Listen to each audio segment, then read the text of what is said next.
Hello, welcome to Automation Academy. Today I'm going to discuss how to wire a PLC. I'm trying to make it simple and very basic. All of us can understand, including the beginners, most especially the beginners. I'm going to wire from our input outputs going to our PLC. If you are new here, please don't forget to subscribe and share this video so that it will help me build this channel to grow. But the most important thing that every technicians or engineers find it hard is how to wire. So today I'm going to wire it from the very basic to the advanced level. So in our next exercise, I'm going to wire this fan. This is assuming our motor, all these proximity sensors, and I'm going to integrate the pneumatic system also. But for the moment, let's start the basic wiring of this PLC or programmable logic controllers. So this is our start button here, and this is the stop button, and I just put here an indication lights for the basic. This is a start-stop circuit, I will just assume. So I use a WAGO connector. You see at the other side of our stop, you see normally closed, and this one is normally open. I already put the bridge from here, and this one will goes to line 1 or our line, and most of the wire that is white is our neutral. Okay, let's start. From this one, it will goes to line 1.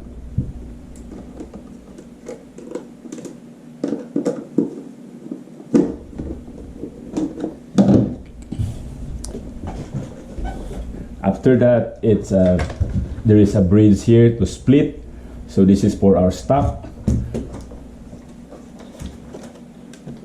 Let's wire first the stop button.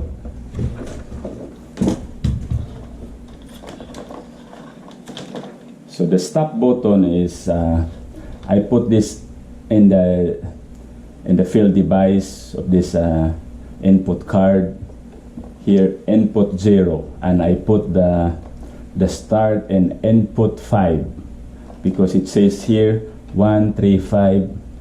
If we are going to count here 1 3 5, because if you are going to say input 0, input 1 2 3 4 and 5.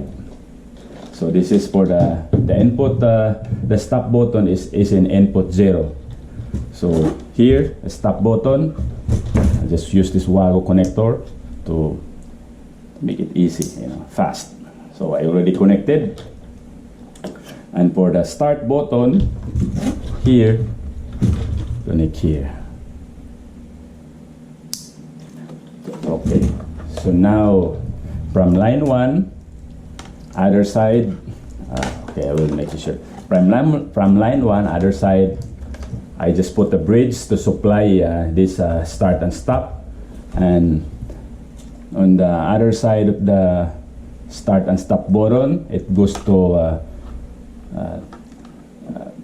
contact of the, no, it goes to the terminal of the input card. The stop, it goes to input 0, and the start, it goes to input 5.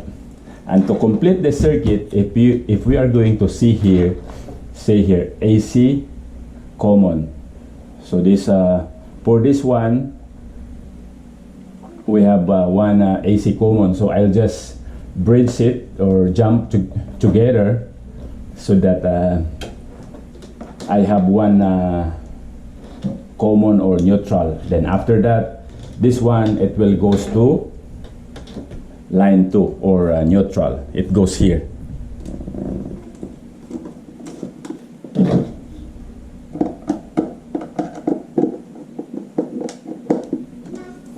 Okay, now we already wire our input card. The next one is for the output card.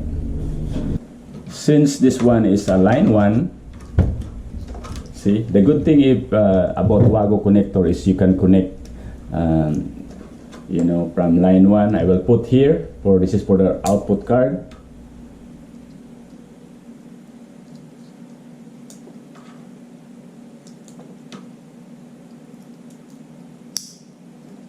Okay, we already have a supply of our output card.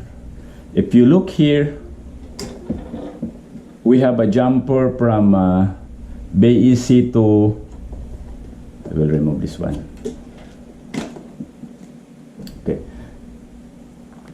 If we look here, we have a supply from this side of the output card and this side. So I bridge from the first one and this VAC2. If you look here, I have a bridge here from my supply of my output card. Then I put 2 cable in one supply. Then I jump it here, or a bridge. And this is our output card. So from output card, it will goes to our lamp.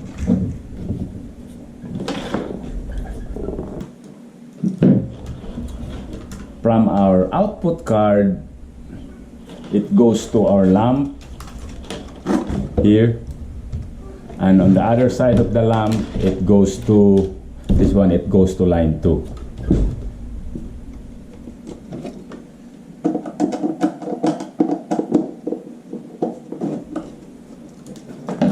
So that's it. In the next video, I'm going to establish communication